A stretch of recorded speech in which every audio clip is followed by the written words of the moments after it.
Want great pay and lots of perks? Get a $1,500 sign-on bonus when you join the Verizon retail team in the San Francisco Bay Area now. Help connect customers with the perfect products every time. Apply at Verizon.com/retail-jobs. Verizon is an equal opportunity employer. This week's episode of God Awful Movies is brought to you by Blue Apron. Blue Apron, a better way to cook.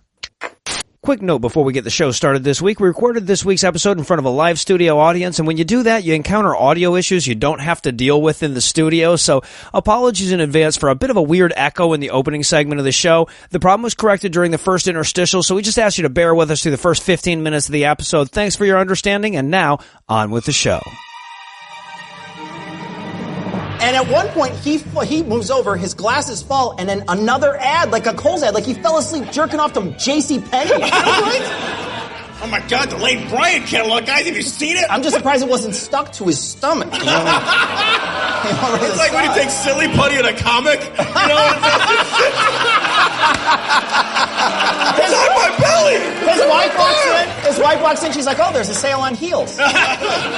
She just walks in. Again, Tony. Right. Again. God Awful Movie.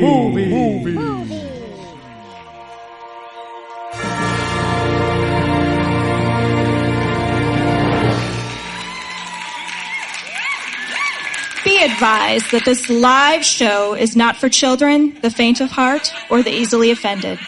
The explicit tag is there for a reason. And now, ladies and gentlemen, please welcome Noah Lugeons. Hello, Chicago! Oh, a standing ovation already. Thank you. Oh, thank you so much. And to you, and back to you. And now I have to pee. All right. Welcome back to the GAMcast, where each week we sample another selection from Christian cinema because the position as Murphy Brown's secretary didn't work out so well. Oh, good. All my jokes are better than that. All the other ones are better, so it's just uphill from here. I'm your host, Noah Lugeons, and we're coming to you live from the Victory Gardens Biograph Theater in Chicago, Illinois. Chicago, say hi to the folks.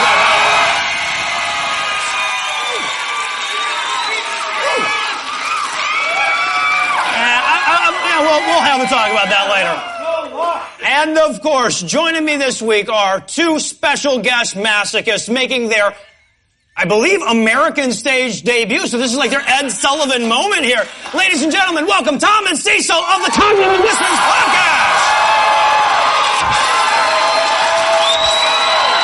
Hey, buddy. Hey, bro. Wait. Sir. Here we go.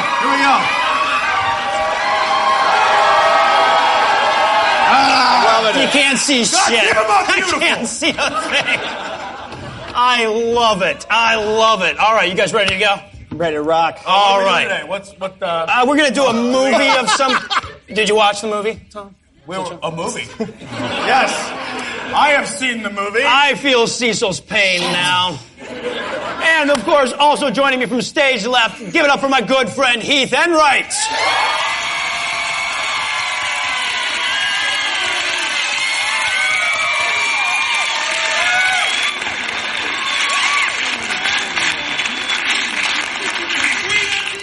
And last, and of course, certainly not least, joining me from stage right is my bad friend Eli Bosnick.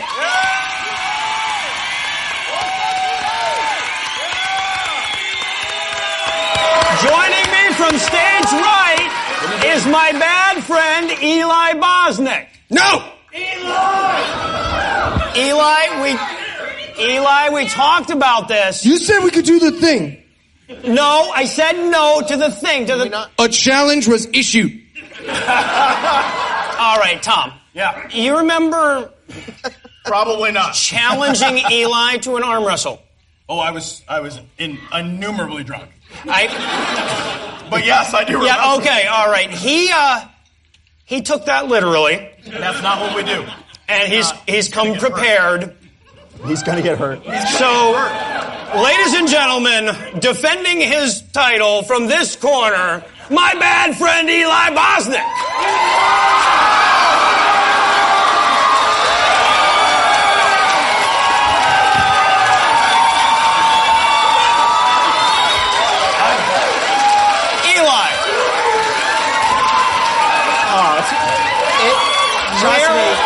trust me, it's worse from behind. It's worse from How behind. am I supposed to look at you? Where the hell did you get that? I bought this at the wrestling store.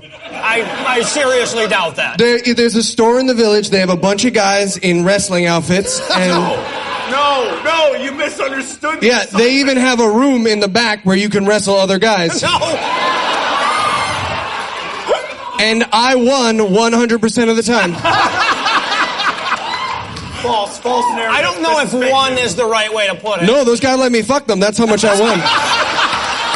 That's how you show dominance. Did you look him in the eye? No. All right, well, I guess this is the let's get ready to bumble moment here. I didn't bring my cap. Do they need a guy, right? Just in case you were thinking that he wasn't really Let's get VIP tickets. That'll be super fun. This is worth the money. It's like Gallagher. Did you bring your ponchos? This is a poncho seating situation. I shit the instant I fright. What's the deal? I don't want to be near him. Man, I don't want to touch him. Not with my body. I People use, but that's very phallic.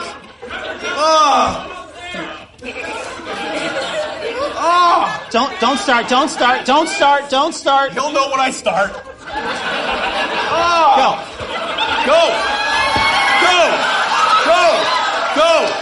Eli, go. Eli, go. Go, Eli, go. Go. All right. Here we go. That was all real. It's a tie. It's a tie. And they said wrestling was fake.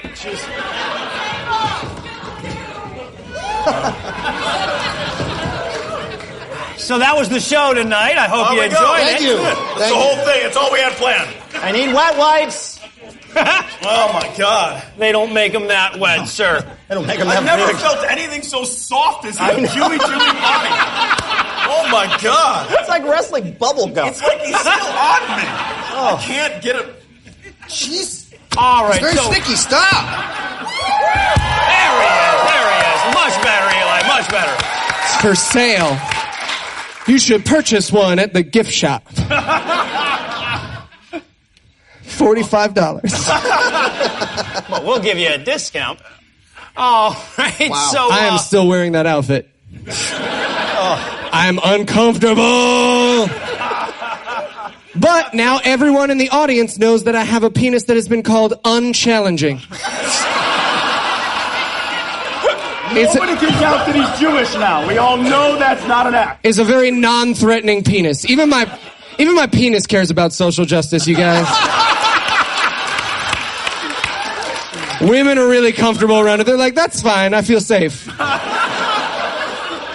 You know, my job isn't normally hard, but when I have to transition straight from Neither is Eli's Eli. penis No, you should have saw him. He was fluffing backstage. for about 25 minutes, Would yeah. not stop. That's the least rapey body anyone's ever seen.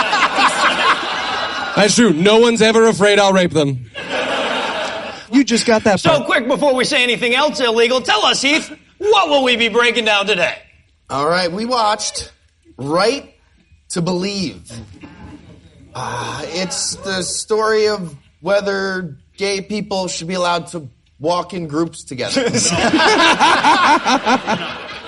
Yeah, the answer is no. And the answer is no. Came up with An no. emphatic Spoiler, no. but yeah, the answer is no, as it turns out.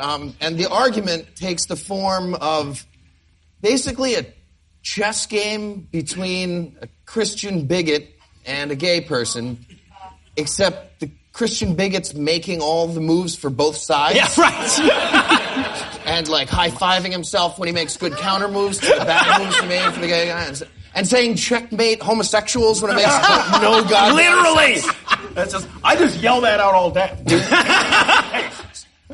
And Eli, how bad was this movie? Well, if you hate gay people, but you love microphone hiss, you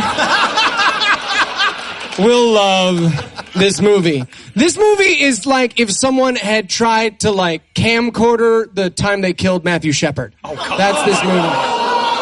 Oh, you should all leave. I was going to say, that's not going to be the Get out now. Matthew Shepard joke, guys. I'm done. Get out now. You were like, hooray, he came out with his balls out. The rest will be good, clean fun. You should escape. I don't want you to be unhappy. You don't want you to be unhappy. I'm so unhappy. You've already paid. Yeah, no, it doesn't really matter. And Cecil, how boring was this movie? This movie was more boring than My Dinner with Andre, and those people in the audience that fell asleep to My Dinner with Andre are probably wondering, how on earth could that be possible? And I say to you, all things are possible through Christ.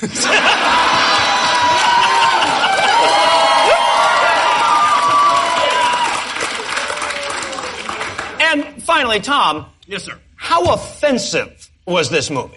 I think in order for it to be offensive, it would have had to have held my interest for longer than 10 seconds. That's fair. I've never taken that many masturbation breaks. I have new calluses that I'm strangely proud of. He really does. This one, I named it you. I named it Noah. Oh. Now, I've also touched Eli. This is disgusting. You guys both have ringworm. Again? Fuck! 1 out of 10 Americans has it. South Americans. That's your That's one. your one. Already. Now, is there anything you guys want to nominate this one for being the best at being the worst at? Oh, yes. Actually, 2 things. First of all, best worst, putting the mic inside of a cappuccino machine.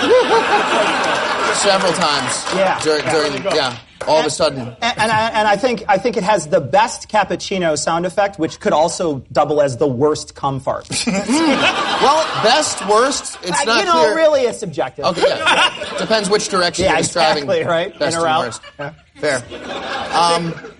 Also, I'd like to nominate for best worst teeth. There's some rough teeth. Yes. We get a gap tooth. We get a snaggle tooth. We have a dead tooth. Yep. One guy, I think, has milk tooth. Is that a thing? Does that exist? It is now. All right. It's England bad. Yeah. It's Manchester bad. That's not that bad. No, But it's pretty bad. I will say that I would vote this for best worst super Christian wife who is also clearly an escort. Yeah. Because I called it. I called it. Very clearly, because here's the thing. I think she is maybe the hottest female character in any of the movies reviewed until the last scene when she transforms into Milton Berle. Right? She goes from Corey Chase into Chevy Chase. Those people are all into incest porn. That's who Corey Chase is. She's an incest porn actress. If your friend laughed at that joke, he's into that. You should judge him. Says the guy who wrote that. Eli. I'm on stage. I am safe. Got it. I don't have to go home with someone being like, yeah, you left really quickly. Do we have any other best worst? Ooh, I have one. I want to go with best worst post-apocalyptic lesbian. I don't want to spoil anything, guys, but towards the end of this movie, we find out what Charlize Theron did right after she escaped from Mad Max and right before she shot her dad. She shot her dad. Google it.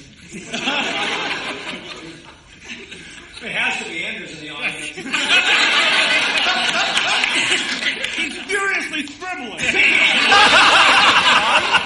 That's not. We're used to it. Well, obviously, we're all dying for a chance to never have to think about this movie again, so we're going to keep the break brief, and when we come back, we'll dive into all the propagandist in action that is The Right to Believe.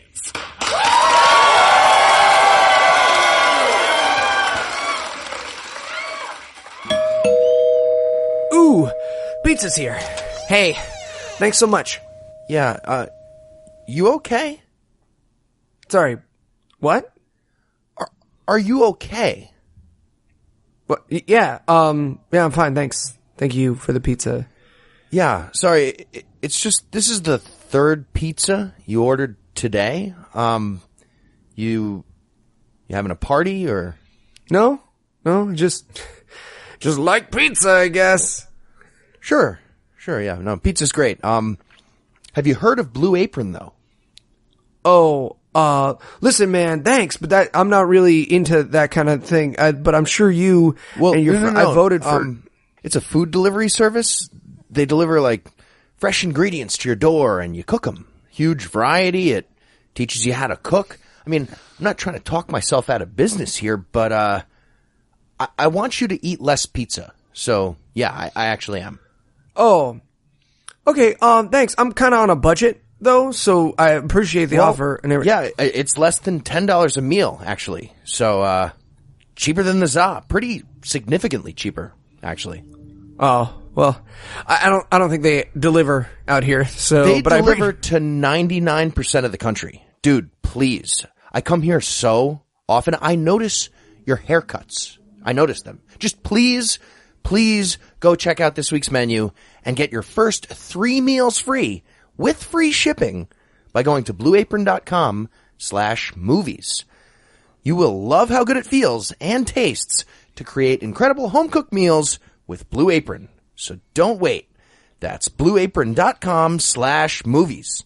Okay? Blue Apron. A better way to cook. Okay. I'll try it. Oh, excuse me, guys. I have a pizza here for Eli Bosnick. Ah, that's me. You ordered 2 pizzas at once from 2 different... No. This is dessert pizza. You talked forever.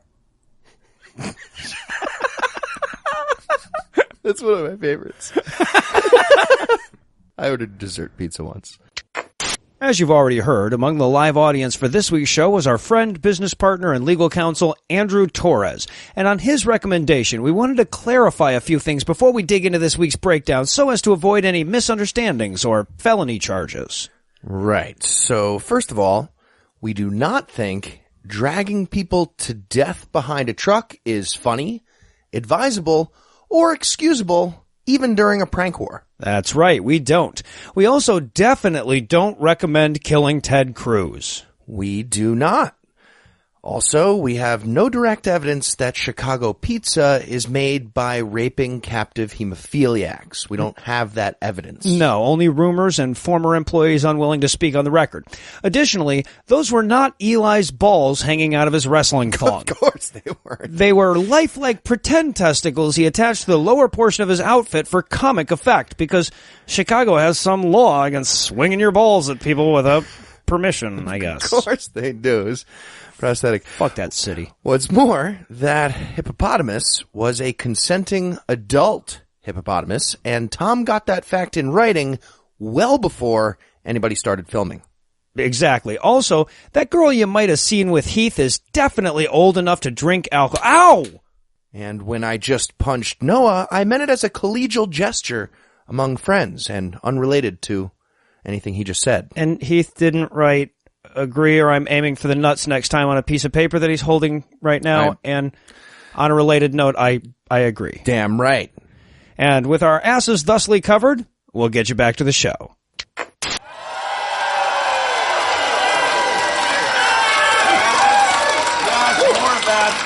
And we're back for the breakdown. New York still has the best pizza, and we're going to open up this movie. Oh, I thought I would sneak that through. Who is that?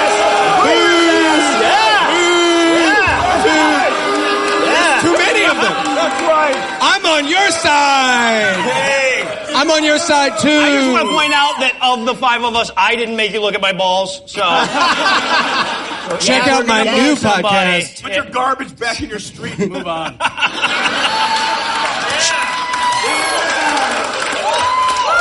Check out my new podcast, I'm going to have to erase a lot of Speaking. notes. I thought the Chicago pizza jokes were going to go over much better. So, In Chicago? I thought you knew. All right, so we're going to open this movie up with some How's It Made B-roll of newspapers. This will be the best portion of the movie. It's pretty much... Those were newspapers. Yes, yeah. Cool. What was Johannes Gutenberg like?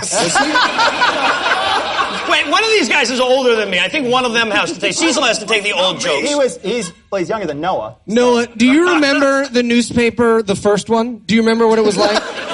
When they printed out this much of the internet and they brought it to you and you were like, oh, that's how much slaves cost today. It was etched back then. It was written in cuneiform and it was good and we liked it. When Noah wrote a letter to the editor, he had to nail it to a church door.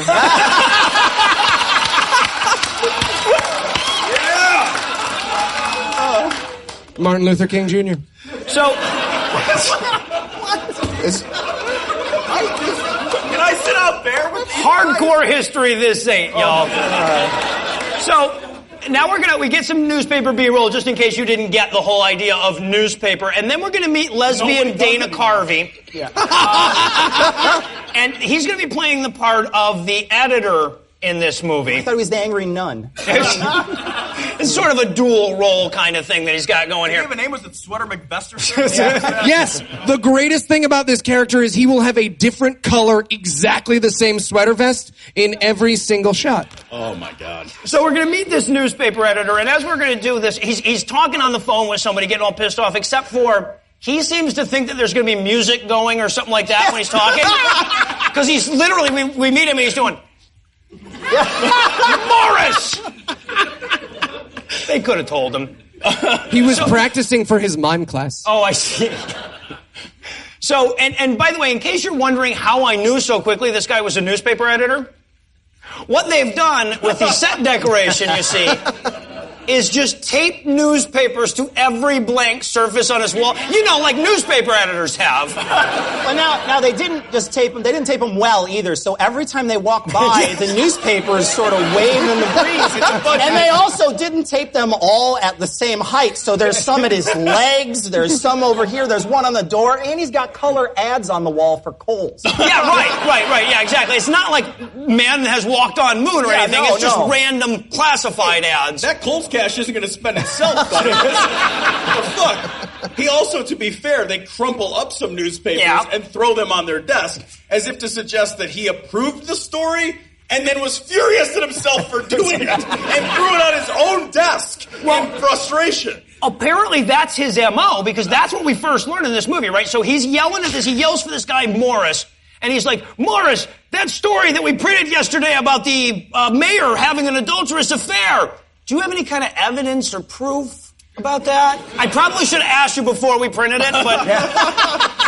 Details. But I'm in trouble now. And what's amazing is Morris's response to that is not like, yes, I do. He's like, what, you don't trust me? Like a teenager who wants to turn location services off on their phone. Just like, I'm an adult.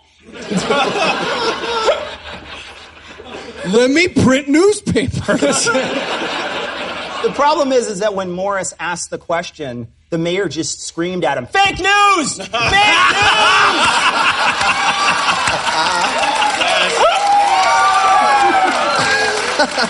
Oh, and now I'm all depressed as fuck again. Thank you. But so the punishment here for printing libel against the mayor is that Morris, our main character, is going to have to get taken off of the big Wilcox murder trial and do a fluff piece instead. That is the plot of the goddamn movie. That's all we've got for you. That's it. Now, okay, so, and then we have to go back to this guy's house so he can tell his wife what happened in the last scene. And this is a visual bit, but this is how the wife is going to deliver all of her lines in the first part of the movie. She's going to go, "Oh, really? They put you on a fluff piece? That's got to suck." You want some eggs or something? Like she has to go back there to check her fucking lines. Noah, to be fair, I think what they had to do is they had to push her into the movie. Like, get into this fucking movie. And she's like, no, fuck it, this movie sucks. And she's like, fuck it, get it. You said you were going to do it. I say a lot of things. Fuck it, no. God damn it. She's also sympathize, I guess is what I'm saying. Is I can sympathize. Right. She's also wearing toddler overalls in this first scene. Like she just got into big girl pants. Like 3 straight days on the potty, and she falls down. You got to distract her so she doesn't cry. Hey. Well, it's a good thing you had them keys out to jingle already, because we're gonna need them. Hey, there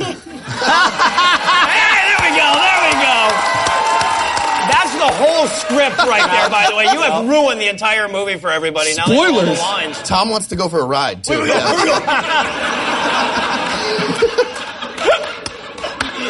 And now, okay, so at this point in the movie, all we know is that he's got to do a fluff piece. We don't know what it's about. The editor gave it to him in a secret envelope or whatever. So the wife opens the envelope up, and she goes, "Have you seen what this story is about?" And he's like, "No, stupid fluff piece." She's like, "It's about gay people existing." She says, I think, it's preparations for a gay pride parade. Yes. And he's supposed to write about that. All that is just some guy with lube lubing up some guy's chest on the side. There's another guy walking out being like, no, those shorts are way too long, honey. You get back there and change those. And at this point, we don't really recognize, well, we do because we've seen these types of movies before, but the movie hasn't told you what bigots these people are. So all Morris is upset about is that this is a fluff piece, and if he keeps writing fluff pieces, he'll never get that great job at USA Today. For real. USA Today! That's what he wants to work for. We're keeping your hotel room door closed to the newspaper. And he thinks he's going to blow his big opportunity. I could have been a shift manager at that Bennigan's. Dream big. Dream big, guys. It's a newspaper. They don't hire people. Yeah, That's how this works. right. What year was this made? So now we have to go back to the editor's office so that he can bitch some more about the thing they were complaining about in the last scene with the editor. I'm so pissed that they made me go through this scene twice. But yeah. So, and I have to throw this line out because he still wants the Wilcox trial, and because Andrew's in the audience, I wanted to give him this one. The guy goes, but the big Wilcox trial, they're having the opening talks today. That's how that works. That's how that works. You're a fucking reporter, man. They're gonna begin their word talkings. Yeah, right. More than anything throughout this movie, what I wrote in my notes was, you're supposed to be a reporter. Yeah, right. Well, also, okay, so now he's trying to beg out of the story. So he thinks, Christians don't have to do this kind of stuff. So he goes, well, what if I told you that I don't believe in homosexuality?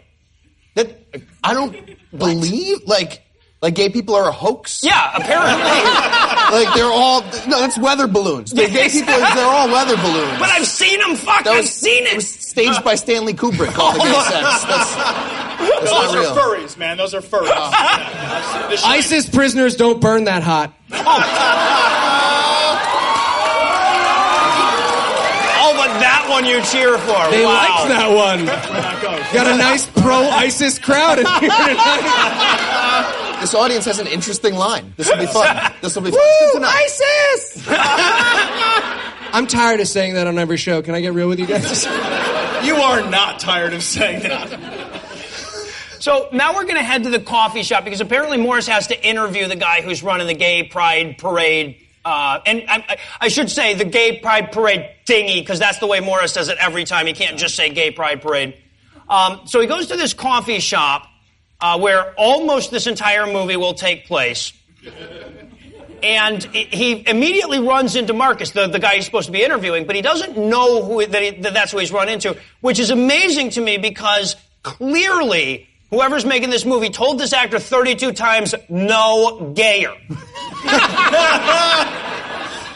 I mean, seriously, they probably put a dick in this guy's butt so that he could get the walk right. He's the Christian Daniel Day-Lewis. But what's amazing is this guy's version of... Okay, so he's droopy dog, but he's been stung by bees. Imagine you put Andrew Torres in Abu Ghraib for 60 days and 60 nights. This is what walks out. And doesn't he say at one point, he's like, you're that reporter. Yeah. Like, nobody's ever said that in the history of ever. That's like you're that podcaster. Yeah. No, it's not a thing. Plus, as a gay man, he dresses so poorly. He's wearing like this shabby fucking shitty polo from Goodwill, and you're like, man, that's not. Never been a gay man's ever worn that shirt ever. Not one fucking time. And we should point out at this point in the movie that this conversation is supposed to go, hey man, what time's the gay pride parade? 6 o'clock on Thursday. But instead he's like, so which one's on top and which one's the girl? This is the movie equivalent of someone being assigned to list when the Puerto Rican Day Pride Parade is on the internet and be like, so why all the stabbing? I know, Thursday at 6, but do you want to be in America? The fact that this movie isn't 6 seconds long where he's like, I'm not sure I believe in gay, and the gay guy's like, wow, I'm going to call your boss. I need someone who belongs on this planet. to post my listing in the local paper. Okay, so just to give you an idea how bad it is and how quickly it gets that bad, basically, you know, he's like, you know, why did you want to do a gay pride stupid parade thing? and he goes, well, you know, like, gay people are still oppressed in the modern day. And the guy goes, really oppressed? Are you fucking kidding me? Are you serious? Don't get so homodramatic, dude. Yeah. So yeah, I gotta say though, when Tony, the main character, walks in, he's got this giant fucking courier bag that he walks in with. It's like he's carrying newspapers in it. Mm-hmm. He walks in, he sets it down, and all he pulls out is a legal pad. Yeah, that's one the legal only pad. thing in there. Well, that's it. He has some Jesus pamphlets in there too. We'll find out later. A little later. Yeah. Well, we can't find out just yet because now is when Marcus's VCR remote rings and he has to. Has to take it right away. A disembodied ring from backstage. Yeah, right. I think they're going to add a ring in later in post, so I have to answer this. Yeah. It was great that they had Zach Morris fucking camping Save by Bell. Amazing. So apparently there's some emergency, like the fucking gay bat signal just went up and Marcus has to go rub butts with some guy or something. And we will never learn what this is, by the way. The movie never pays that off. The movie's just like, yeah, someone wore white after Labor Day, sorry. We needed this scene to end and the actors couldn't stop crying. And show us the gay bat signal. Like, why not show it? Like, I want to see what that... What do they flip up instead of Commissioner Gordon's head, though? That's the question. I have a feeling it looks... Well, you guys can't see that. But anyway, I think we've got it right here. So now we head back home to the wife again. From this point on, by the way, every odd-numbered scene will take place at this guy's house. And believe... I wrote that down, right? Oh, it's an odd-numbered scene. That actually stays true throughout. So, and this is where we learn that it's actually not the main character, but his wife that is the raging bigot of the film, because she is really pissed off that he's considering writing a story about a gay pride parade without throwing in all the parts about how gays are terrible and need to go to hell. She's like, walking around together. You're gonna... She goes, like, well, what does the Bible say homosexuality is? Right. And his response is like, an abomination that they should be stoned to death. And she's like, well, don't say it like that. Literally, her argument is, yes, that's true, but say it nicer. Yeah, use different words. But to be fair, she says, well, I would use different phraseology. The fuck is phraseology? What is the... I want to know... Regular versus different phraseology. Oh, I don't like your what the fuck? I want to know what the positive phraseology for the Bible says you should... You like dodgeball? Don't dodge. Stay with me.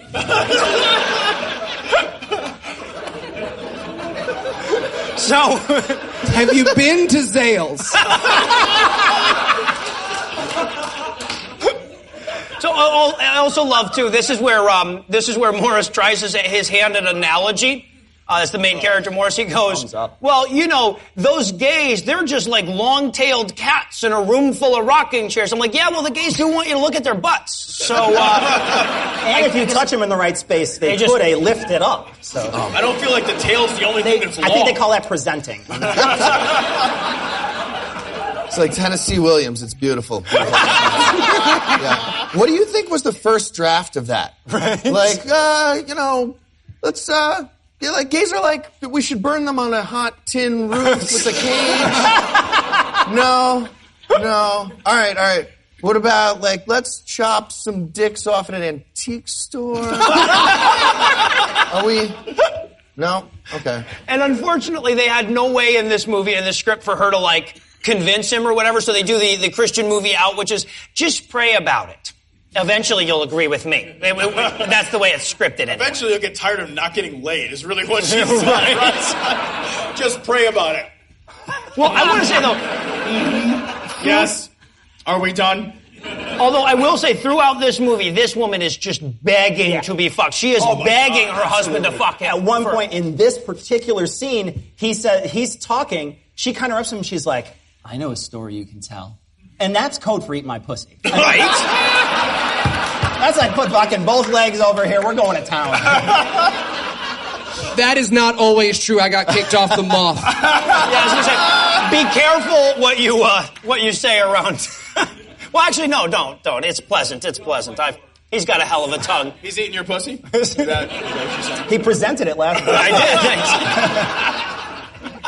did. So now we head back to the coffee shop so he can talk, be a raging bigot some more. Sorry, I had trouble with this one. And this is where he's going like, well, do you really think people need to change their minds? And the guy's like, yes, we're not allowed to, have rights. So until then, I think people, and he's like, all right, whatever. Being kind of faggy about it, though. And he says, are you uncomfortable? And I don't know how the line was supposed to probably be, are you uncomfortable sitting across from a gay man? And he's like, no, not at all. But he goes, no, not at all! I've been caught at the grocery store fucking a loaf of bread and pulled off a better performance than this actor does. I don't know what you're talking about. I fell. This is my lawyer's card. His name is Andrew Torres.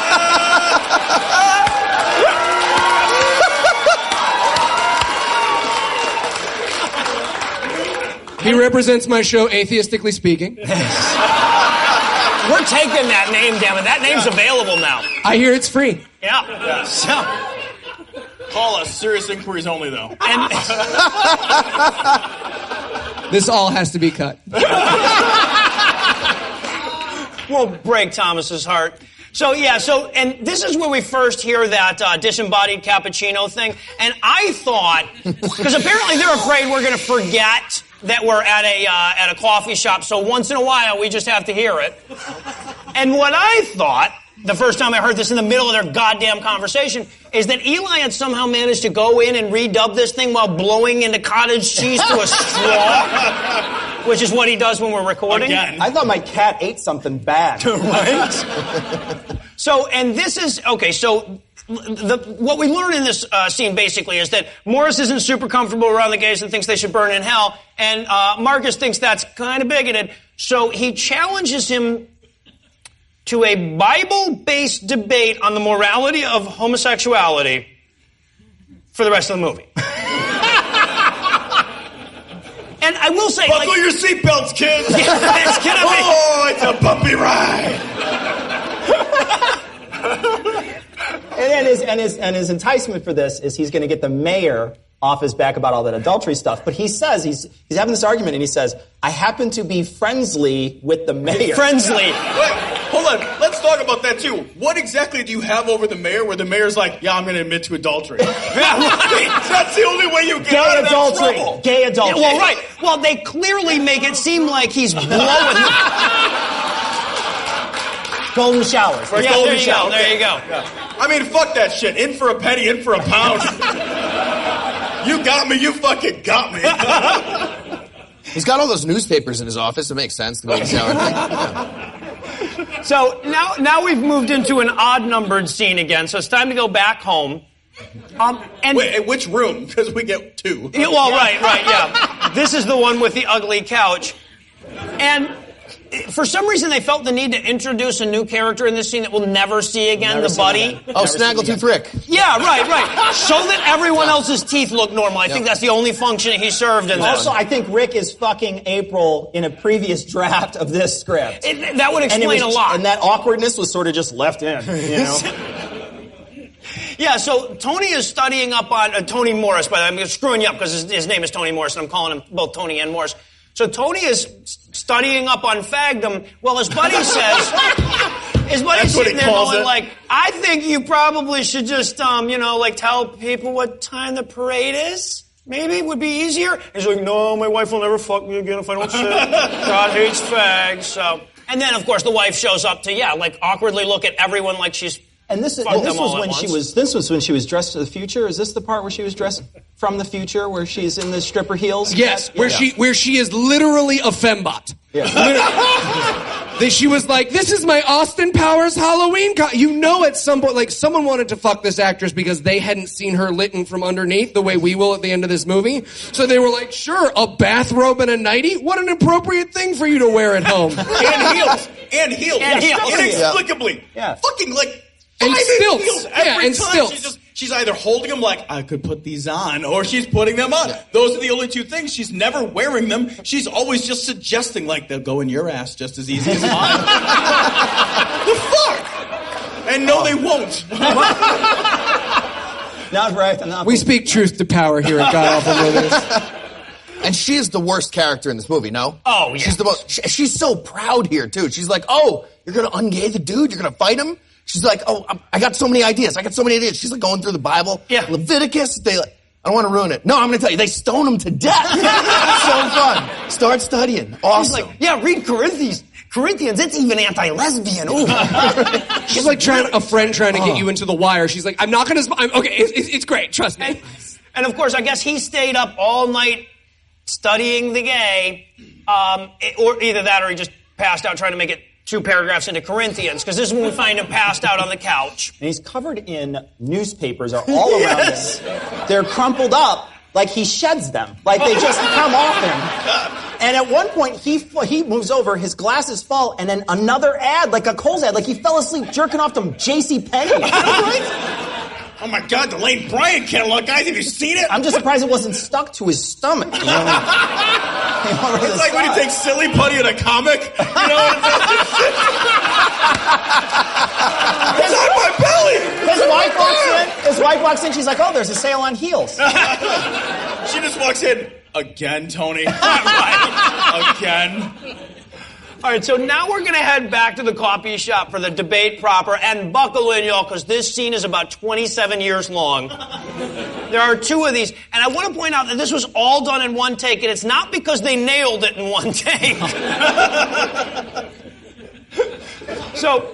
So Tony sits down, Marcus is there, and he says, like, right off the bat, he's like, I just want you to know, I'm not a biblical scholar. I don't really know what the Bible says. I just use it to justify hating you. So I might not have all of the answers.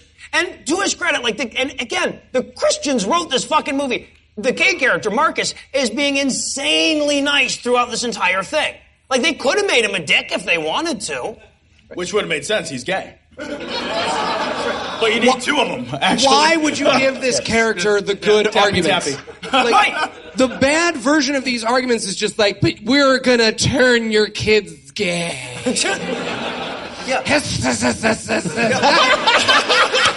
You don't give one of your characters a Thomas Paine quote and the other one like a... But now you have poo-poo on your face. Checkmate. I do want to add to that. They write themselves into corners. Over and over again. And they do it like 3 or 4 times in the guy's response. And they wrote this movie, right? And the guy's like, well, I don't know what I'm talking about. It's like, you wrote it! Like, this didn't actually happen. You know this was fiction. Well, right? And also, yeah, it's not a transcript. But also, he says right away, the Christian guy says, well, you know, when the Bible talks about gayness, it doesn't focus on the individual, you know, because he wants to do the whole love the sin or hate the sin thing. And I'm like, it tells you to kill them with rocks. How much more individual could you get? Well, you only kill them while they're doing it. You got, like, if they stop, it's like red light, green light. If they stop...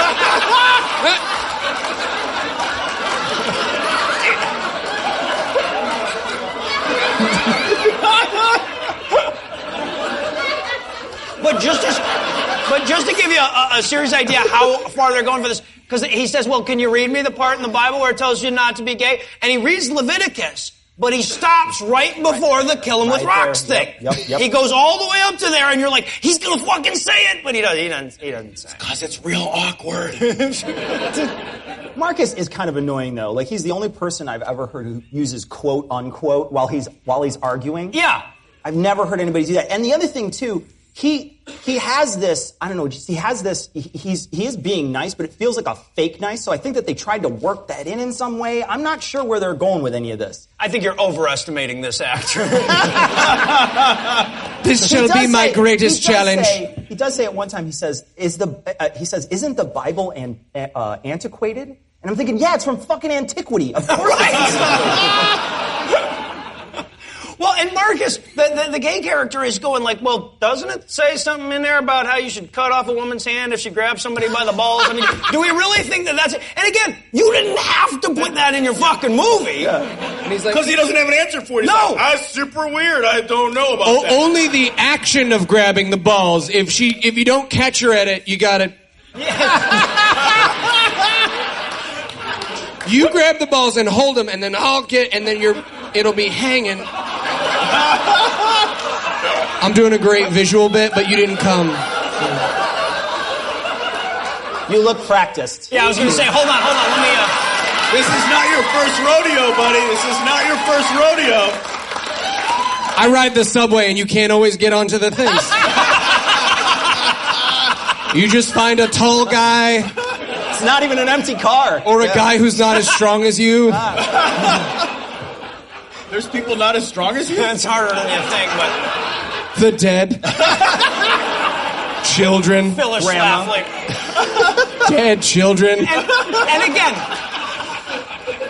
So after the ball grabbing passage, though, because so much of this movie, that clearly the message they're trying to send with this movie is they're trying to say to the people watching it, no, you should go out and tell gay people how horrible they are and they're going to burn in hell. Look how nice they'll be to you. And of course, they're trying to present the arguments that you're likely to hear, right? So after the ball grabbing thing, he's like, doesn't the Bible also tell you should hit kids with sticks?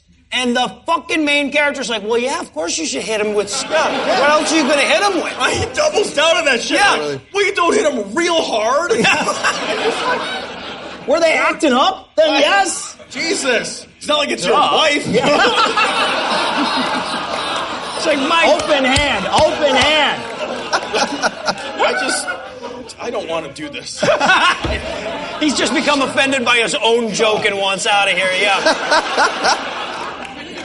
Fuck. And this is like maybe my favorite part of the whole movie, where he's talking about the reporter is saying like, oh yeah, I guess you're really caught in a catch-22 because if you don't speak out about gay rights, then I have the line written out here. You'll be persecuted by the radical militant gays.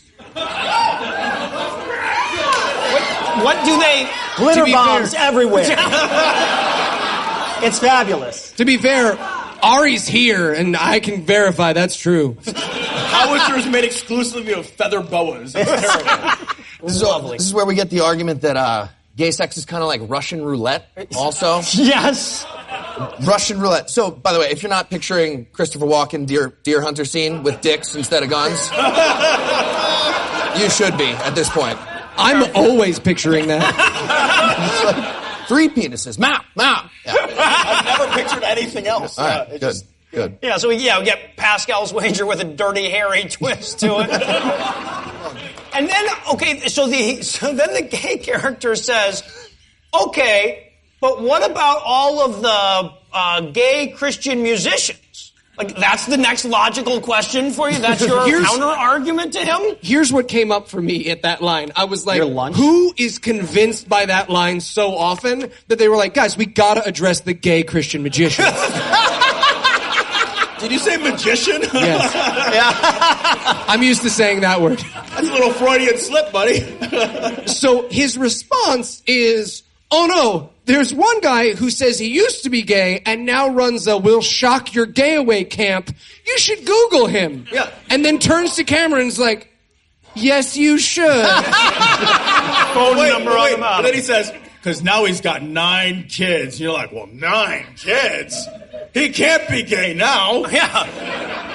But also, this is where he starts to give his sort of like evolutionary argument, because he goes like, the gay dude is going like, well, I don't know if I believe in God because, I can't see him. Again, all Christian movies think that's our only fucking problem. We're like, the world doesn't exist now! Nobody came to the show! Why did no one come? So he goes, well, you can't see bacteria or viruses with your senses, can you? Now, first of all, yes, you just can't. Well, the largest bacteria are visible to the naked eye. And secondly, what the fuck do you think we're putting up to that microscope? And we can't see God because we haven't invented a macroscope? Is that what? the argument? I guess. What the fuck does that even mean? Someone invents a theoscope, which is just like a tube with a picture of Jesus at the end. Now are you convinced? Proof. Fucking proof. And also, oh God, this was so painful. This was probably the hardest part to watch. The part where he's going like, but aren't gay pride parades really just an opportunity? This is the actual fucking line. Aren't they just an excuse for your people to flaunt themselves? Oh yeah, there's a lot of flaunting going on. Well, yeah, and basically he's going like, hey, look, if you want people to take you seriously, maybe you shouldn't dress so gay. Yeah. His response is, if you want rights, tone it down. Right. Yeah, he also says something like, I like my town. I hate to see something bad happen. You're like, that's just like, what is a threat? Like, Very clearly a threat. Right, it's just like a homo tornado. In the 1940s, this guy totally would have been like, I mean, look, here's the thing. We don't want to put you on the trains, but it's always like, good. Maybe you just buy what people are selling for the price they're offering it for. And this never becomes an issue. That's what I'm saying. Oh, that's your so many more? I'm out. The right Out, to Jerry. hate Hebes. Well, so racist. And again, the gay character has the perfect line where he's just like, have you ever met other gay people? Were they wearing like nothing but fireman boots and a fucking G-string? Maybe we just dress normal day to day and then he's like, well, do you expect me to judge all Christians by the Westboro Baptist Church? I'm like, again, why do you give that guy such a good line? His counter arguments are better than the initial argument. It's like, you wrote this movie. Right. What? You're doing the worst job. Worst job. And also, I'd like to point out that the gay character here doesn't, like, point out that maybe there's a difference between, like, equivocating between dressing gay and protesting at military funerals about how much you hate gay people. Like those are equivalent offenses somehow. Instead of, like, pointing that out, he goes, and I quote, you can't put all gay men in a little box. I'm like, yeah, that's what makes them gay. If they like to box. Yeah. Challenge accepted. It's the right to believe. Right to believe. Now you know why we brought Andrew out.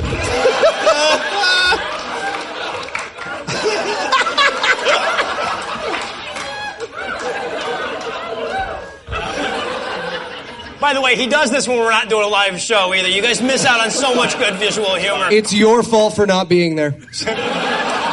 I'm always doing the podcast. You know what's crazy? What's crazy is how it's filmed too. Like when you learn how to film a scene, like they normally say there's a 180-degree rule, which can be broken, but they normally keep the camera on one side and they sort of film. The camera's all over the fucking place. Like, it's in a fucking plant at one point, looking down. It's like security cam footage. It's like they put it on, they suspended from a string and spun the fucking thing. It's all over the goddamn place. This actually comes in later, but the whole time they're having this conversation, there's this guy, like, sitting in the back. Oh, yeah. And this actually, he's supposed to be here, but you don't know it at this point. And he's just constantly looking. He's filming a movie? What's going on here? There's a lot of hate speech going on here. Can I get in on that? Yeah, right. I like that. As we learn. My thing. And also, I love this part, too, because he goes, just when you're thinking to yourself, damn, I think we've just peaked in insanity, Tony goes, there's another important factor that you haven't considered here. The devil. I blocked that out of my memory, man. How badly did you guys want the camera to pan? Because we just panned from the guy in the corner. I wanted it to pan to the devil and him to be like... Closes his laptop where he's working on his screenplay.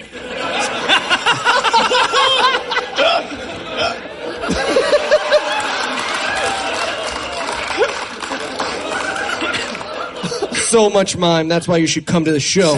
This is the point. This is the point where they're talking about he's talking about how you would stop a person from going to Hollywood. He sort of tricks the guy into doing it. He says, "How would you stop John from getting to Hollywood if that was his if you were an invisible demon lord of hell?" Yeah. Totally legitimate question. If you could stop someone from getting to Hollywood, turn Toledo into a 6-story giant fuckable pussy. There we go. Right? Nobody gets past Toledo. Nobody gets past Toledo. Attached water park. Yeah. Water sports. Oh, there you go. Trump will be there. He'll be there. I'll tell you what, if it's too dry, no one plays. Yeah. That's it. What, is it BYOW? The worst slide ever. Worst slide ever. So I'm just glad that this wasn't a joke about the kid dying on the water slide. I was sure that's where we were going. We've got time, Noah. Congratulations. So he explains that Challenge the devil accepted. made Marcus love it.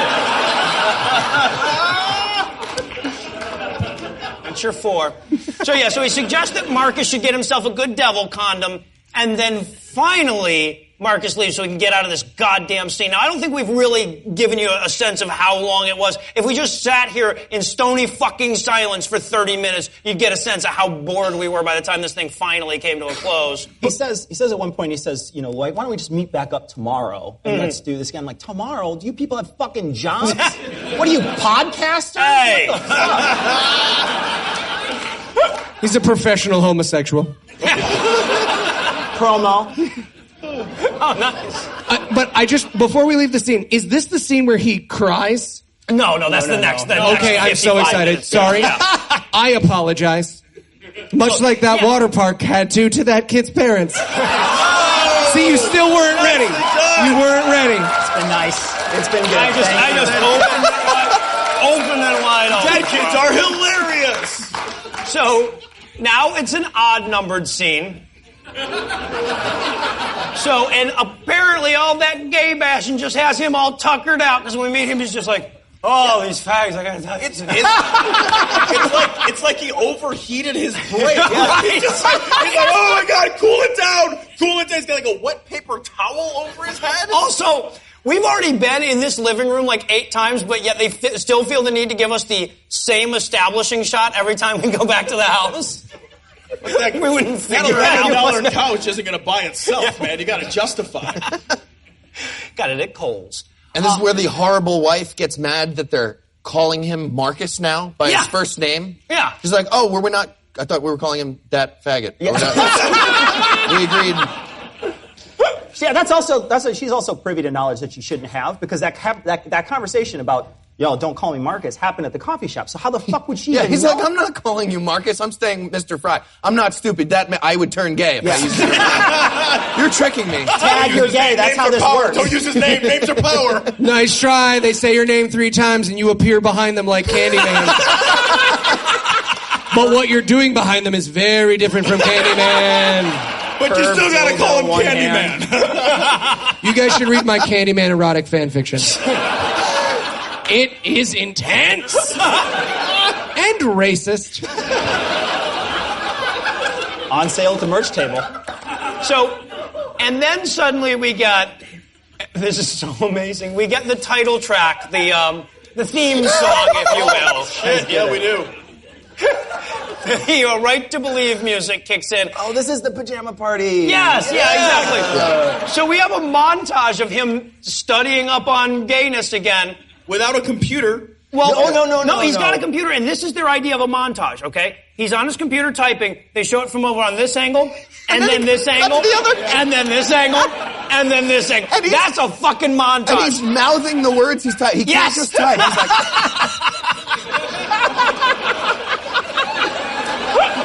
so stupid. But at least he's wearing Superman pajama pants.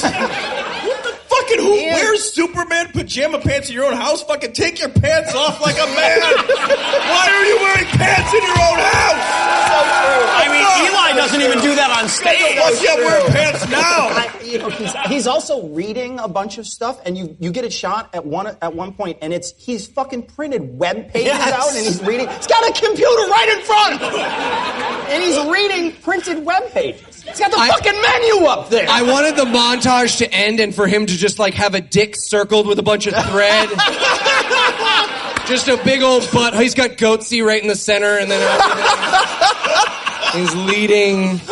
Also, we should point out during this montage how hard this Christian music artist thinks he rocked Right to Believe. Is the right to believe? You know, everybody was double high-fiving at the end of that take. Oh, one take. Amazing. Awesome, man. Whoa. Well, I never heard the 70s rock setting on Casio sound so good. Yeah. Holy shit. This is also the point where she walks in, right at the end of the scene, she walks in with the Bible. She's got a Post-it note on it. She sets it down. Then she kind of walks away. Then she comes back and she says, "You should read it. You should read 1 Corinthians chapter 6, verse 9." And I was like, 69, dude. She's like, "Yeah, just read labia 1 and 2. Right. Maybe you'll find the hidden book of clitoris." Allegedly. Nobody's found the hidden book of clitoris. It's because you only found the Dead Sea Scrolls. That's what they called that kid at the water park. Cha-ching, gotta go. Cha-ching. Look. You should be ashamed. All right, and I believe you issued him a challenge. What the fuck? I believe Andrew's given me the wrap it up and have a talk with Eli sign here. So, and of course we quit. He just quit. Right here. Just turned in his badge like Officer Maxim back here. So yeah, I do believe we do have to take a break here because we're about to jump into another 30-minute scene, and I'm going to need a minute. So let me give Act 3 the hard sell here. Will Tony ungay Marcus? Will anyone lick that poor woman's clit? Will Tom and Eli cut the tension and just fuck already? I will point out, I wrote that line before Eli and Tom kissed at the VIP dinner. You should have gotten VIP tickets! I could bring the table back out if you guys... He's very scratchy. Gentility is not a virtue! Oh, it's so hard to get back into my thing now. So after the edit, this is going to sound flawless. Find out the answers to these questions and more when we return for the lingering conclusion of The Right to Believe. Thank you. Welcome to Pequod's Pizza, the best in Chicago. What can I get for you? Yeah, I'd like a personal pizza, please, with peppers and onions. Okay, great. 1 personal pizza, 2 toppings. Can you come by tomorrow around 7 p.m. Tomorrow, 7 p.m., yeah. What? Yeah, it's about 4 o'clock now. So we'll have it ready by tomorrow night at 7. Cool? No, not cool. That's fucking insane. I want it now. I'm assuming this is your first time here in Chicago? Yeah. Okay, so we can't just cook your pizza and serve it to you. First of all, we're ordering parts from a supplier. That stuff is not going to even arrive till tomorrow morning. Plus, we have to get our carpentry guy to carve the moving pallet into a circle. That's a few hours right there. Then we gotta hijack a ragu truck. It's a whole thing. When do you think? Jesus. It's not. Ah, fuck. Can I wait here? Absolutely. There's a full-length cricket match starting now if you want to just relax at the bar. 27 hours later. And here's your pizza, sir. Pepperoni and onions. I ordered peppers and onions, not pepperoni. Okay, no problem. Let's see. Tomorrow we're off for MLK Day. How does Tuesday sound? 7 p.m. Tuesday. I hate your entire fucking city. You know, when watching a movie like Right to Believe, we can't help but imagine how it should have gone. So with that in mind, we give you the god-awful movie's version of how it should have gone.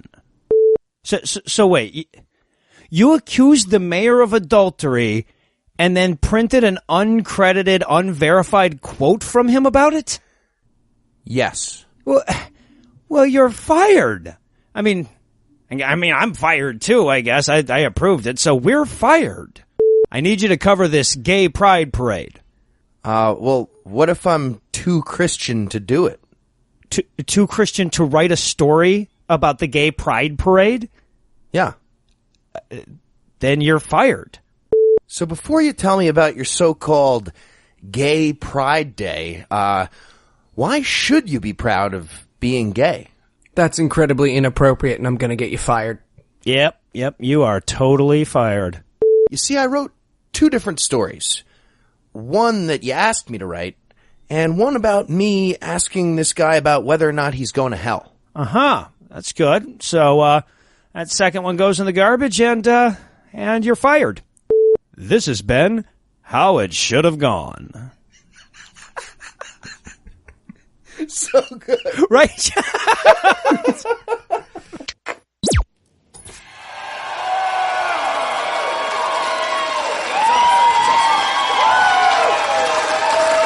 And we're back for more of this shit. And for what it's worth, listeners at home, the live audience missed you while you were gone. All right.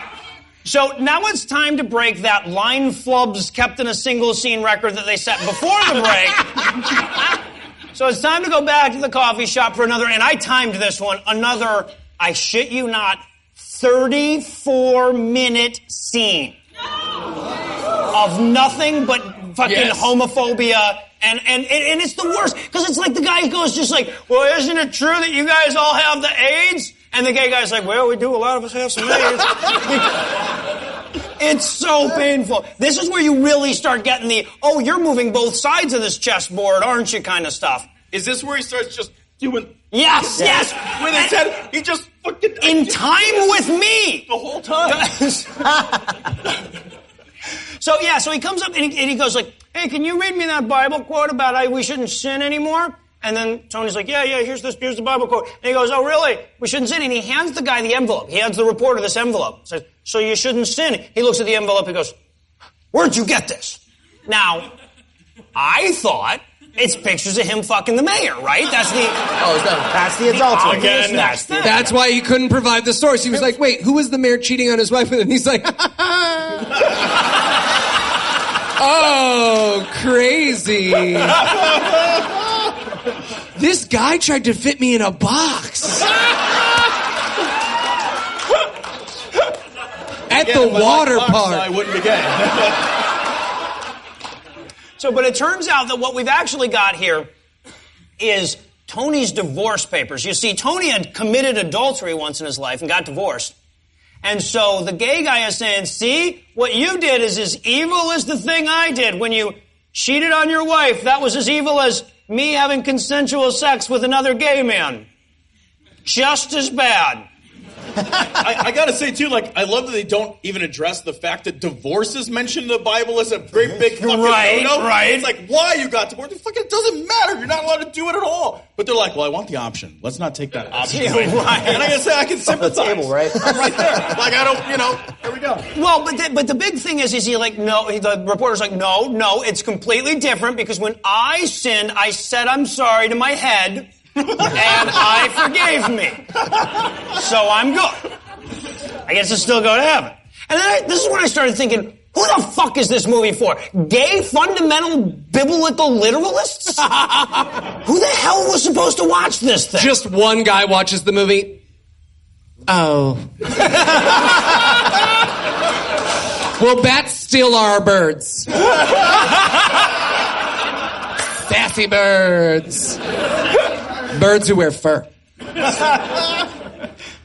So, yeah, and this is also where he's going like, well, hey, now, I mean, the gay guy's going like, hey, I'm a good person. I do good things. I keep most of the commandments, which is not the same as being a good person or doing good things. But and of course, this guy's Christian, so he's got to go, nope, doesn't count. Doing good shit doesn't matter. You got to say you're sorry to Jesus. I expected him to get side tackled by Ray when he said he was a good person. No, you're not! Have you ever thought about fucking somebody? You ever stole a candy bar? You ever say GD? Yeah, exactly. He does say at this point, he's like, well, churches aren't they reconsidering their position? And I was like, yeah, well, they're putting the kid on top now. Oh, God. They stopped doing that because they started running away, so now you just got to lay on them, like the water park, At the water park. It's the right to believe. For the listeners at home, the preceding 1 minute was very funny. Should have come to the show. So now we have to have the no one's born gay moment. So he has to go he turns to the gay guy, he's like, so how did you know you were gay? It's like, I had a penis in my mouth and I thought, this is swell. Yeah, and he responds with, well, let me guess, you don't think people are born gay? And that's punctuated by like a steaming milk cum fart. This movie's like the equivalent to Jingling Keys. Oh, I can't hear you! Oh, the cappuccino machine! But he's like, well, people aren't born gay. I've never heard of the science finding the gay gene. And I'm like, well, then you're not... That XQ28 on the X chromosome? Yeah, that's it. That's the one, so it's related. Well, I don't read a lot of science, so just like the Old Testament, I don't understand it, it doesn't count. Yeah, right. I actually wrote the script, and I just wrote... Okay, all right. Well, and this is also where we learn that Marcus, the gay character, we learn that his parents disowned him for being gay. In this movie that's trying to present that, no, gay people aren't oppressed, and you guys are just being too whiny about shit. Even in that movie, they're like, yeah, my parents won't talk to me anymore, and it's very difficult for me. To which the protagonist of the movie is like, they must really love you. Is that what he says? I wish your people could discern the difference between hate and love disguised as hate, or hate disguised as love. It actually doesn't matter. No. I don't remember. It doesn't matter which way it goes. It literally makes no difference. No. Because it's awful. And one other thing at this point, I just want to remind everybody, this is when the extremely ominous, slow-motion, very attractive man walks in. This is important. He looks I have him down as Mini Heath, by the way. There you go. And I wrote him in as Nosferatu 2 out of 10. And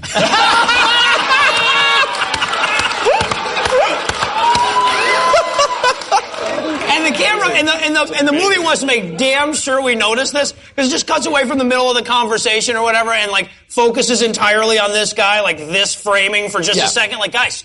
And he's like, this will pay off soon. Not that soon. No, we've still got 29 minutes of this scene.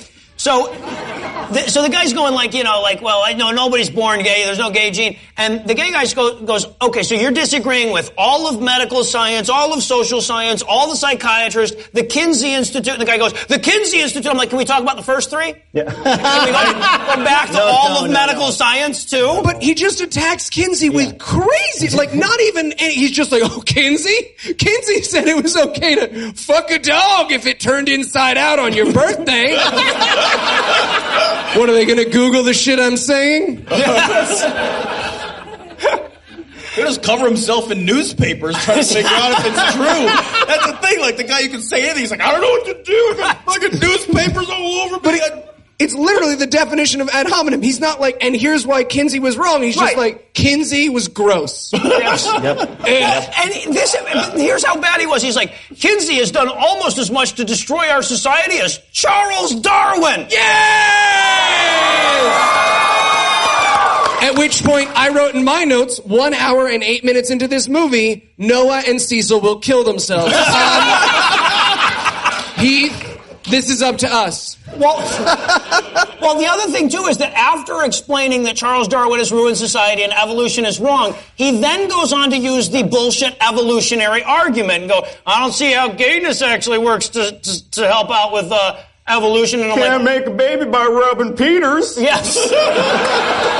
Which is basically exactly what he says. Yeah. And then Marcus is like, well, a gay man can artificially inseminate a lesbian woman. Yeah. But, I mean...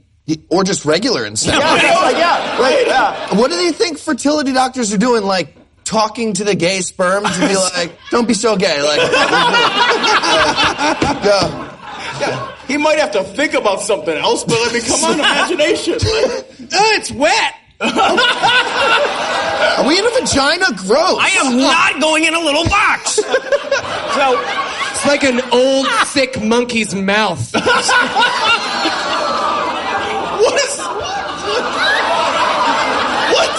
That's not what it's like? What? Okay, ladies. That's Anna leaving the room, by the way, at this moment, in case you're curious. What? And you can put a banana in there, though. There are similarities. That's how you get an infection. That is not how I got that infection, damn it. Sick and tired of you guys spreading that rumor. So, not that one. The other, that is how I got that one. Yeah, my bad. So, and now it's time for the portion of the film where we argue that gay people target children. Yay, it's so much fun. What a fun movie. Yeah, fun movie time. At this point, it seems very obvious where they're going here. It's not where they're going. But then the gay character starts talking about how he himself was molested into the gayness. Oh, it's like and when he starts it off, he's like, I went to Catholic church all my life. And I'm like, okay, all right, no, I see where this is going. He's like, when I was 14 years old, I'm like, yeah, I see where we're going. He goes, I was molested by a guy who went to our church. I'm like, that's the priest. Yeah. Not just a guy that goes there. But yes, the movie now is going to spend 5 minutes arguing that gays are molested into it by the predatory gays. Yeah, no kidding. I tried to write some jokes, but I'm like, fuck. Because that's how you decide what genitals you like, is which ones raped you, right? Like, oh, that was great. Well, that was better than I thought. I didn't think that was going to be so good. It's a good test. It's a good test. I'm going to drag that one into the shopping cart. I like that one. Pussy until I got raped by that dick. So it's like, yeah, all right. Dick it is. So, fucking who?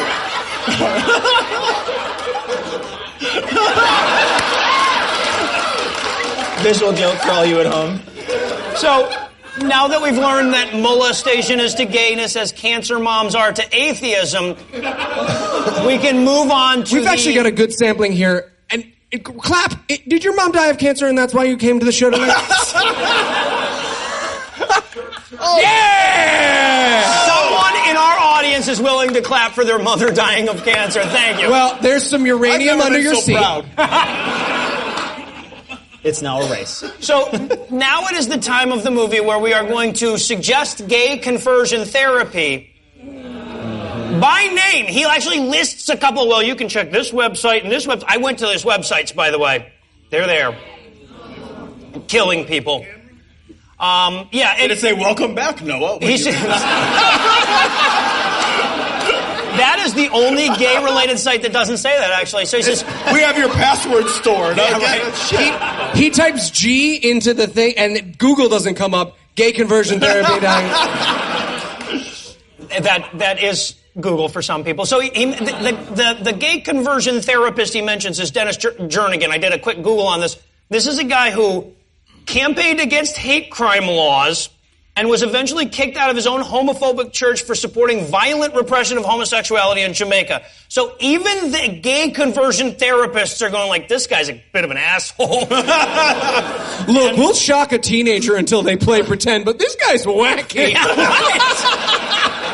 That's like Eli being offended by something, right? Just like, made some mistakes. And also, he strongly suggested this way. He's like, well, heterosexual men like myself deal with the same desire to have sex with men that you do. No, you're just gay, dude. Or bi. I mean, one or the other, but you're not. Yeah. Boy, do I have a problem solution for you. It's the right to believe. The right to believe. It's the right to believe. You should have come to the live show. I don't know how gay sex works, so at the end there I was just rubbing. I'm curious. Well, you put your face into the other woman's boobs and just move it back and forth. We learned that the hard way. Yeah, exactly. Now we can't be on Ellen. So that's not why. So now he's going to jump into the fine-tuning arguments, but he doesn't know how they work. Not at all. So he's just going, well, if there wasn't gravity, then God wouldn't be able to, you wouldn't be able to be gay, and there is, so God. He says the Earth would have been stillborn if gravity. Weren't those the exact words? Yes. If gravity was slightly different, the Earth would have been stillborn. I think he meant Tim Tebow, but. Similar. Do you understand if gravity had been slightly different, the Earth would have not survived that water slide? All right. Oddly enough, that line punctuated by another cum fart. Yeah, it is. Now, I have to read you this one verbatim, okay? This is the actual lines in the movie. He goes, Tony, the reporter goes, "Where did the law of gravity come from?" To which Marcus goes, "I'm not an astrophysicist." To which Tony says, "Checkmate, homosexuals." Those are the actual fucking lines. Like, I had already written that down as a joke in my goddamn notes. And tipping the king over. You got me. What did he think was going to happen? Like, I'm not a checkmate. Well, now I like pussy. All right. All right. Well, now I'm very excited that you can defeat a homosexual just by not knowing anything that they don't know. Yeah, right. That's going to be great. I'm just going to be like, Ari, how many fingers? Checkmate. You have to have sex with me now. and then he argues. You poor thing. Does that work? I meant that Eli had to have sex with me. It does not work. We'll find out. We'll find out, you damn naysayer. I'm so glad it didn't make sense. I just need it to work once. No, I'm Noah. You're Eli. So you don't have to worry about that one. And of course, this is where he also argues that Christians are just as mocked and persecuted as gay people are.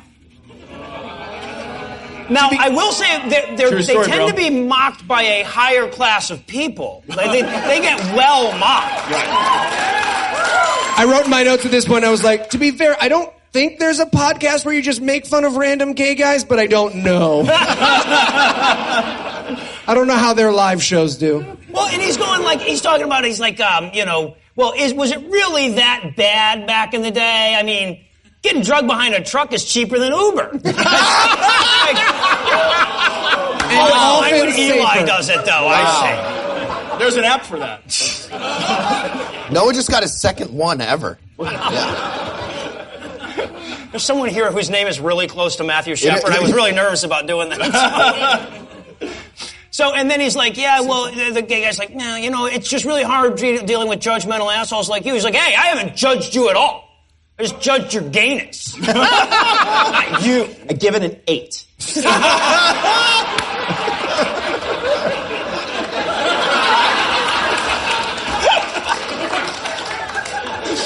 The Russians are always much harsher. That's a deep cut about gymnastics. There's someone at home right now who's like, oh my God, the gymnastics. He's good, but he's not deep, it's not. Penetrate, no. Turns out that Tom does a voice. Awesome. Oh, God, all my notes from here on are just like, wow, this is impossibly disgusting. Okay, yeah. So now we are 85 minutes into this film, and suddenly the guy remembers that he's supposed to be interviewing this guy about a gay pride parade. Because, the gay character goes, so, we've been talking for 2 days, and you've never even asked me what day it was on, so, It was yesterday! Yeah, right. Asshole! So, and just when you thought you were going to get out of this scene, because they're like, okay, well, this has been real fun. I have to go put my penis in a man or something, whatever it is that we do. The way I end most conversations. You want to get a telemarketer off the phone?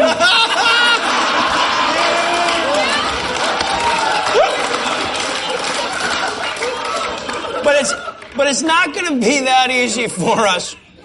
Because this is the point of the movie. Okay, so the very attractive mini Heath that came in earlier, they go to leave. This is the part where he pulls out a gun, which I will give you $1 million, by the way, if that is a prop gun.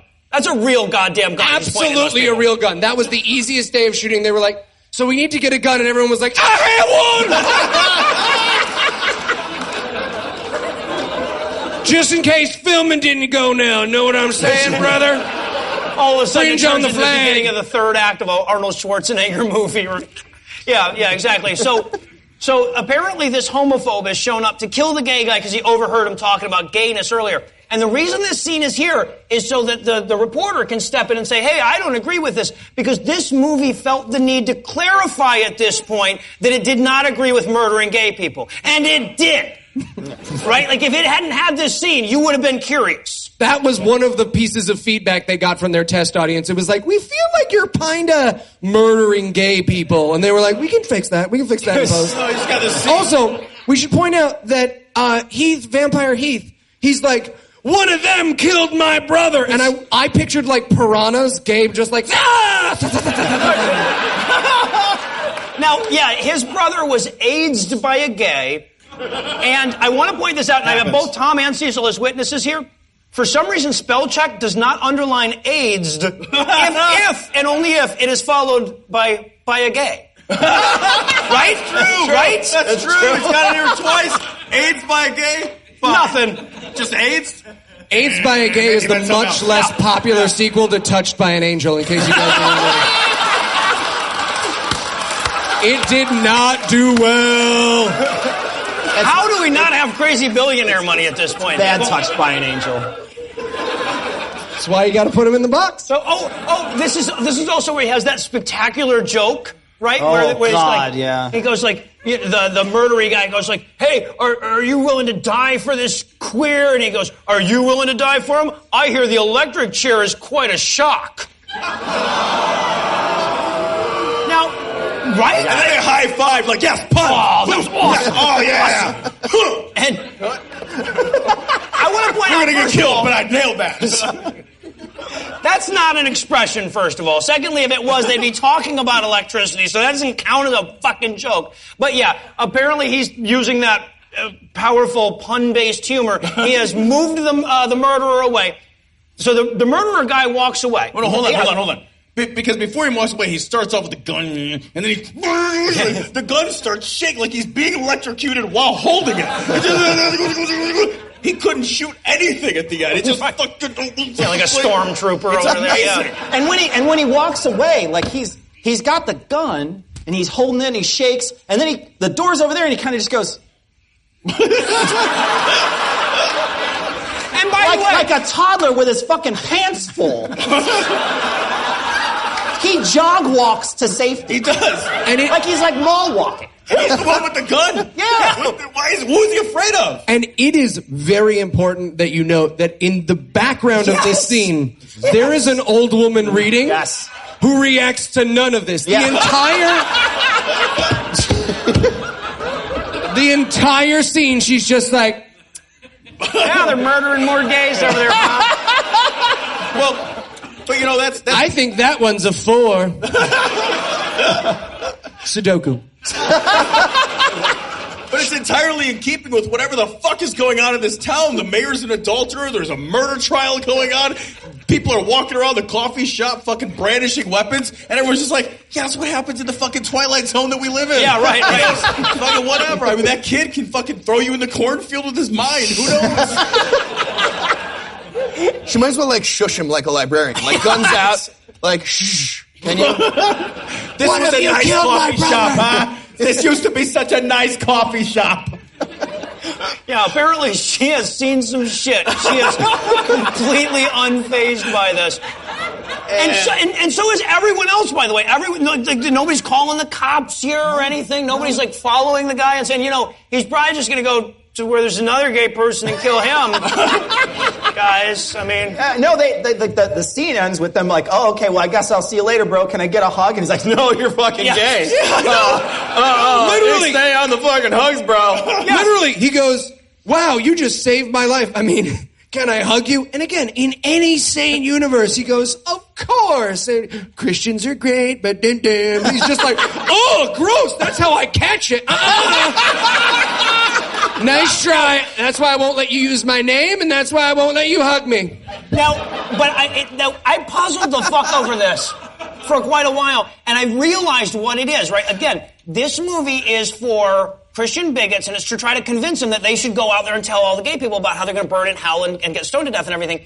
And this part of the movie was there to say, you won't have to touch them.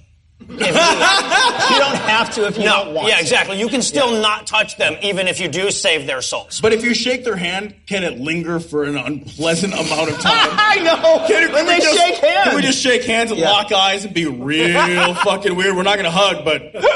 Right? Right? Huh? That's a for later, right? Like, it's like, and it's room the crazy 702. And it's the craziest handshake in the world. It's like two guys from the 1940s both trying to get into a speakeasy, but neither of them knows they're the bouncer. He's doing it. It's like...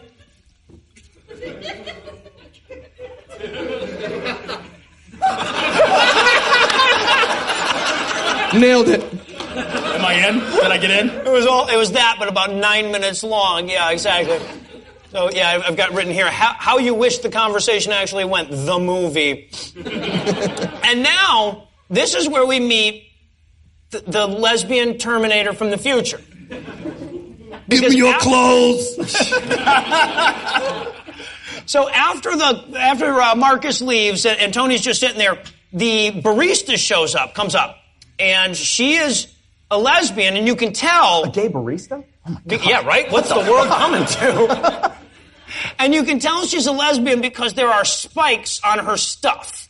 Right? That's how you... Yeah, like glued on. Like, they're not even all sticking up. They were just like metal spikes, and that's lesbian. There you go. You know, I want to point out, too, she's clearly missing several of them. Like, they fell off. Yeah, right. They're just like, they'll know she's a lesbian. She's still got a bunch of them on there. All lesbians look like Koopa Troopas. Gotta throw a turtle at him or something. Do we need to put a scene in the movie where Mario doesn't jump on her head so that people know we don't hate them? So... no, but apparently she's been listening in on their how bad is the gay conversation for the last couple of days. So she comes up and she says, I was listening to all of that stuff. Do you happen to have a pamphlet about that or something? Ask no one ever about anything. Hold on. She says, do you have a pamphlet on how to get to heaven? And he's like, oh yeah, I got one of those. Hang on. Yeah, it's the only other thing. Stop fucking dudes. It's the only other thing in his giant fucking bag. Yeah, right. Just to fucking rummage around in it for a minute and then he pulls it out. I wanted him to pull out a file of facts and he's like, how to get to heaven, how to get to heaven, how to get to heaven. Ooh, I've got how to get to Helsinki. How to get to heaven, how to get to heaven. I love it. He means Helsinki, by the way. Earlier in the movie, he's so Christian, he's using his Christianity to get out of work. Right?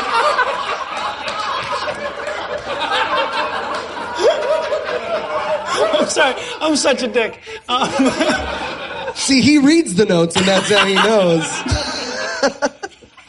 So basically, less of the movie, there's three choices. You can be a murderer, you can be gay, or you can be the happy medium of Christian. Yeah, it's like the options in life.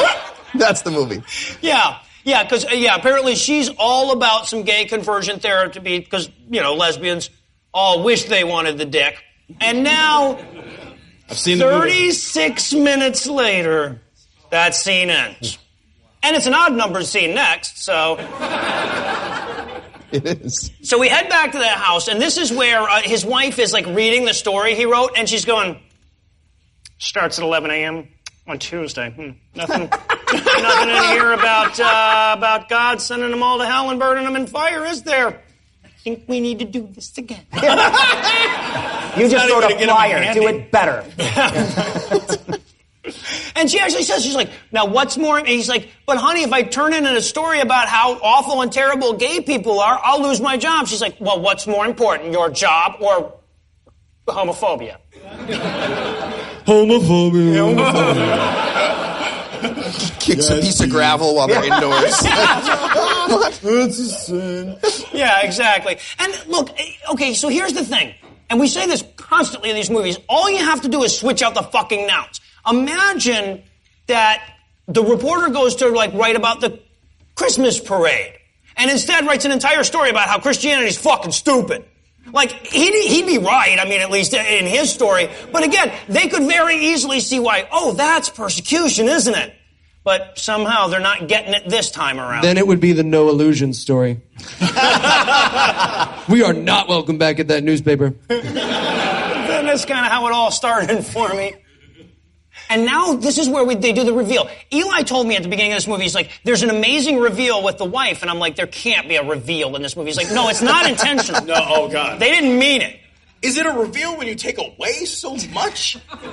Is that still a reveal? So Doesn't he loudly pray right before this, though? Oh, yeah. He does he loudly prays to himself, and I'm like, man, I feel so uncomfortable. I'd rather watch somebody masturbate. And pray at the same time? I get it. Oh, God. I get it. It's the right to believe. Right to believe. It's the right to believe. You learned a lot about each other tonight. Did your friend stop laughing? Did he laugh at Corey Chase? So now he goes in. The wife is on the couch, without makeup or lighting. I thought that was Ed Begley Jr. It's the wife. I thought it was one of the twins from the Matrix movies. She is very clearly Gary Busey.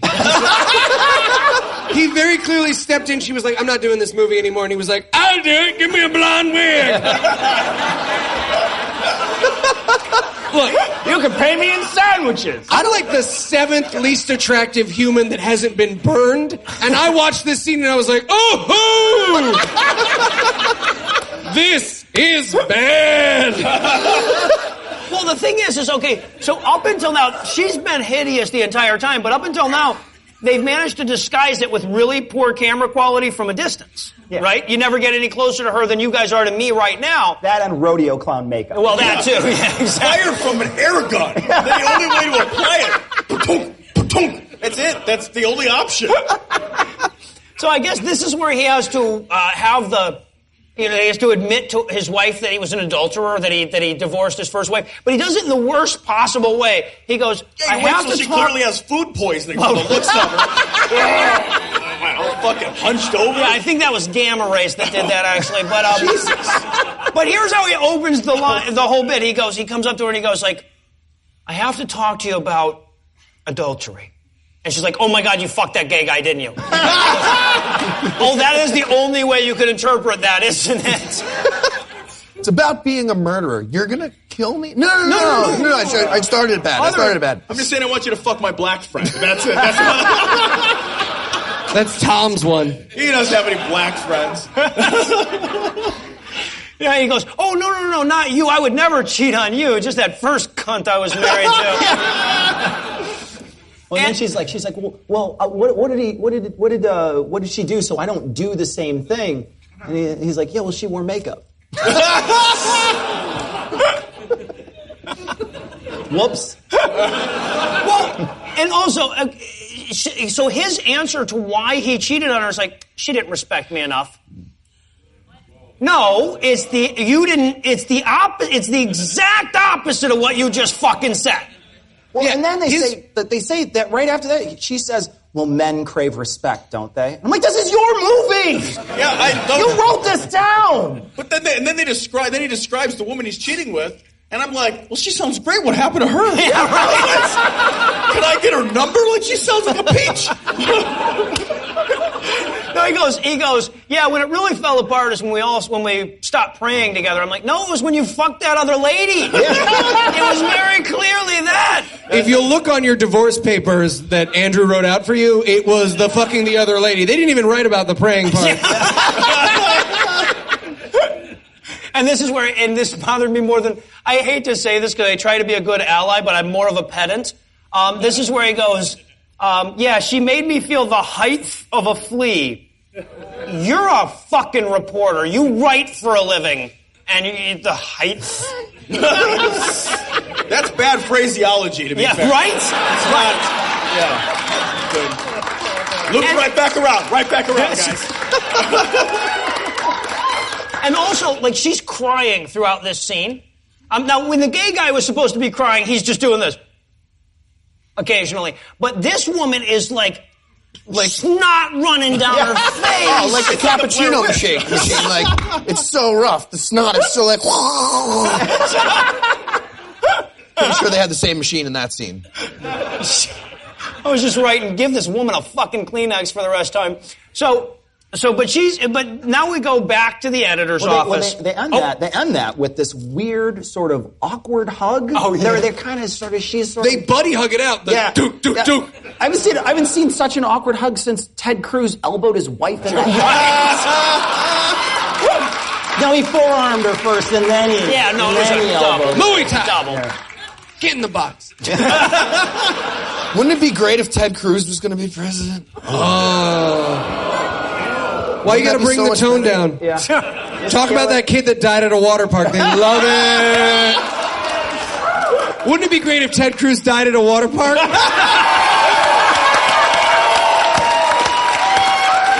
I have to edit Andrew that says out that's in? legal. I edited that Wouldn't out. it be great if? Not like you should do it. You can hear everyone laughing at that very clearly joke.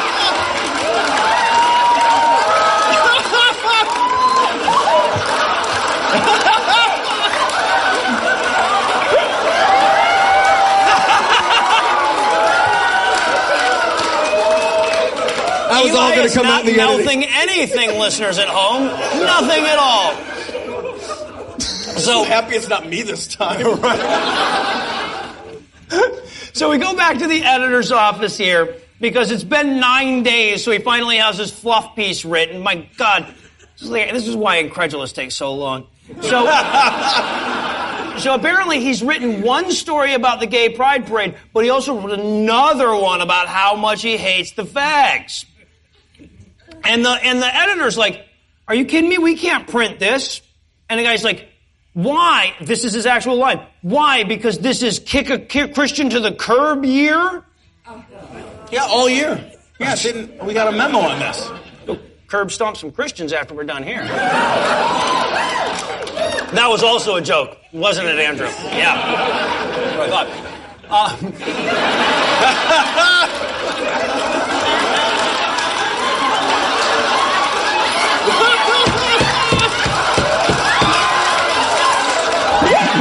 What is that? I don't even know. I was very clearly looking this way. What's happening here? Andrew's just sitting there, none of this. None of this. How was the show? Noisy. Goddamn lucky he's still sitting there. That's all I'm saying. But this is where we learn that the editor is also secretly an anti-gay bigot. Yeah. And again, the message... Because all good people are. Well, right. But the message they're sending to the Christians at home is, you'll be surprised when you start talking about how much you hate gay people, others will agree. But it turns out that the editor is also anti-gay. He just doesn't have the guts to say it like Tony does. And this is also where he... remember I said we were going to get every canard? I meant it. This is where the guy says, "I don't even know how it works." Yep. Literally. Two bolts. The final argument that this movie felt the need to make was, when you put two bolts together, it doesn't hold anything up. Well, challenge accepted, I would say. So, obviously, they've never seen me and Eli go to a museum, so.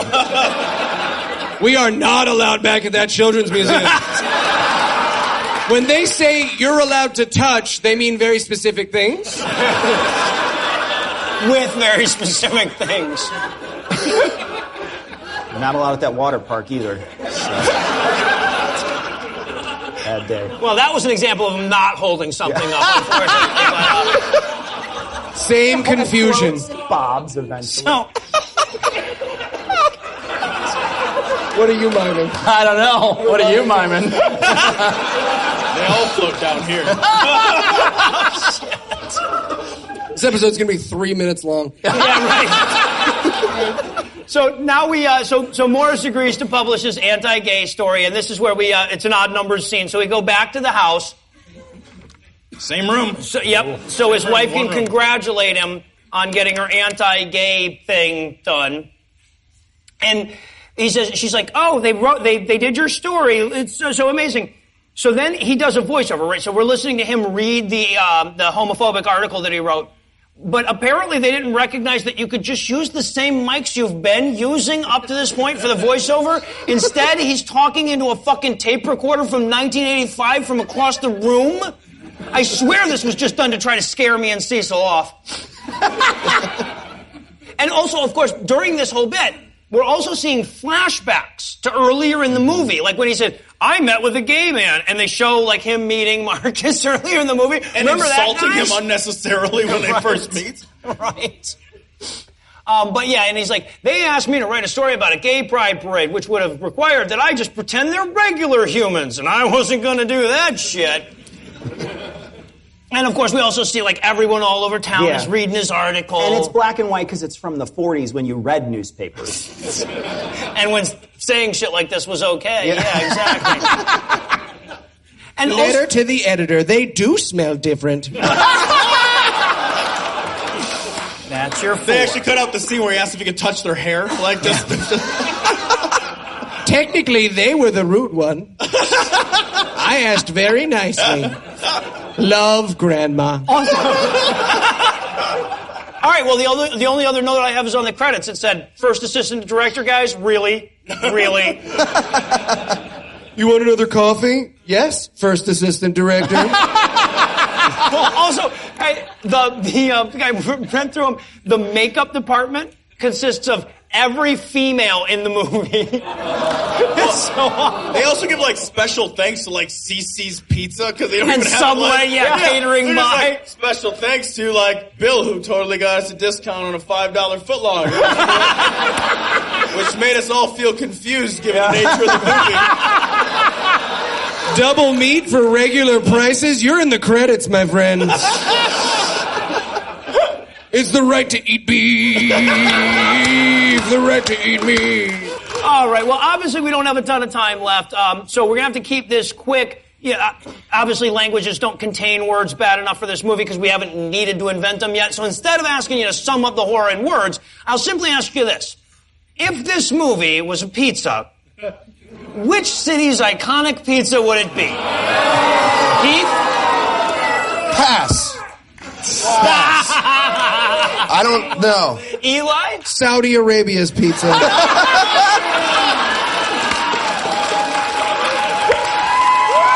And you two assholes? I was going to say Quad Cities because this movie was sort of passed from editor to editor in a desperate attempt to save it, and I feel like that's how Quad City, they pass it from city to city in hopes that someone would fucking eat it. You know, I heard that you guys have New York's water to blame for your shitty pizza, so I thought, well, Flint, Michigan. All right, well, I guess with that, nothing left. I got to transition out of Flint, Michigan jokes, kids dying at water park jokes. Now, there's got to be a combo joke there. Anybody got the combo? I feel like it'd be super ironic if a child from Flint, Michigan died at a water park. I knew I could count on you. Oh, isn't it great for you? My son died of too much water. And we'll break momentarily from the live record to wrap things up with a quick tease for next week. So, Eli, tell us, what's on deck? The Encounter 2 Paradise Lost. Yeah, all right. So there's a little bit of a break in between David A.R. White films, but we get him back. Oh, Davey's in this one? Oh, yeah. Oh, yeah. Yay. And Charlie Day Jesus makes his, fourth appearance now on GAM? Yes. I think we're going to try and wrap up his entire filmography over the next couple of months. Yeah, it's surprisingly difficult to do. So with that to look forward to, we're going to bring episode 74 to a merciful close. Huge thanks to Tom and Cecil for hanging out and for showing us a great time while we were in the Windy City. Also, an equally huge thanks to everybody who came to the show to see us live, and of course to all the Patreon donors that help make the show go. If you'd like to count yourself among their ranks, you can make a per episode donation at patreon.com/godawful and thereby earn early access to an ad-free version of every episode. You can also help us a ton by leaving us a 5-star review on iTunes and by sharing the show on all your various social media platforms. And if you enjoyed this show, be sure to check out our sibling shows, The Scathing Atheist and The Skeptocrat, available on iTunes, Stitcher, and wherever else podcasts live. If you have questions, comments, or cinematic suggestions, you can email godawfulmovies@gmail.com. All the music used in this episode was written and performed by Ryan Slotnick of Evil Drafts on Mars and was used with permission. If you like what you hear more by following the links on the show notes for this episode. Thanks again for giving us a chunk of your life this week. For Heath Enwright and Eli Bosnick, I'm Noah Lugeons, promising to work hard to earn another chunk next week. Until then, we'll leave you with the Breakfast Club close. It's the right to believe.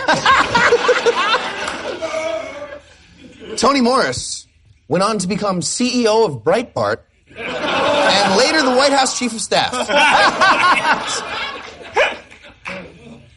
Biker lesbian returned Back to the Future to warn them. The guy with the gun in the coffee shop and Tony reconciled and now teach ballroom dancing out of Tony's garage. April finally found the perfect shade of lipstick, then fucked Tony's mechanic friend on a gay pride float. We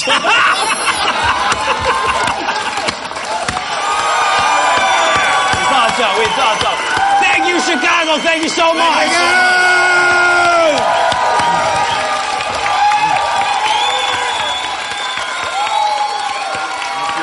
Is the right here. And this guy here.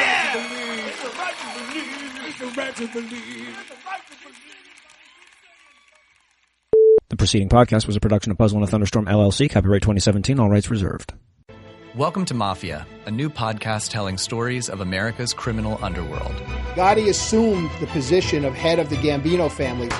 And using the name Donnie Brasco, I was able to infiltrate the Bonanno crime family in New York City. Bugsy Siegel is an American mob legend. One man changed the whole texture and landscape of crime in America. Listen to Mafia every Wednesday on Apple Podcasts or wherever you get your favorite shows.